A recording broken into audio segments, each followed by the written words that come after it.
Caroline Verenman, ir-rebbieħa tal-premju għal-ħaddim tas-sena fit-turizmu f'Għawdex għas-sena li għaddiet. Għandha esperjenza ta' 29 sena fl-industrija tal-ikel u xorb u ilha 8 snin taħdem f'restorant fir-Rabat Għawdex. Ninkoraġixxi aktar żgħażagħ jidħlu f'dan is-settur tagħna mhuwiex faċli għax trid ħafna dedikazzjoni lejn xogħolok, trid tibqa' titbissem f'kull aspett, f'kull ħaġa li jgħidulek, trid tibqa' titbissem u tkun pożittiva. Imma xorta ninkoraġġixxi liż-żgħażagħ li jidħlu f'dan is-settur għax vera għandna bżonn żgħażagħ lokali li jidħlu bid-dedikazzjoni kollha għal dan ix-xogħol tagħna.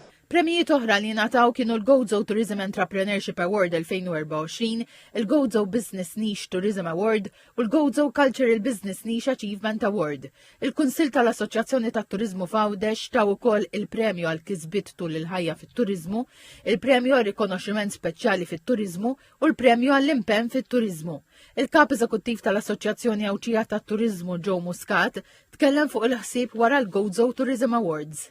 Aħna bħala assoċjazzjoni noħorġu nominazzjonijiet sabiex jiġi magħżul il-ħaddiem tas-sena fejn hemmhekk aħna nirringrazzjaw il dak il-ħaddiema illi jkunu taw il-kontribut tagħhom matul is-sena li tkun għadha kif għaddiet u li forsi anke mingħajr ma jafu jkunu qegħdin jagħmlu reklam lid-destinazzjoni tagħna il-Gżira Awċija. Id-Deputat Prim Ministru, Ministru tal-Affarijiet Barranin u t-Turizmu Ian Borg qal li l-aħħar statistika turi li l-viżitaturi internazzjonali f'Għawdex żdiedu bi 28.6% u l-att tal-jieli li t-turisti għattaw f'Għawdex żdied b'20%.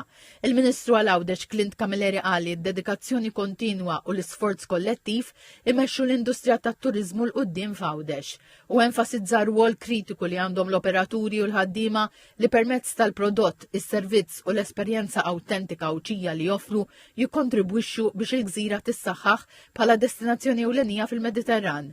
Il-Kap Eżekuttiv tal-Awtorità Maltija t-Turiżmu Karlo Mikallef spjega li l-awtorità qed tkompli żżid l-investiment tagħha biex tippromovi lil Għawdex bħala esperjenza unika għall-viżitaturi.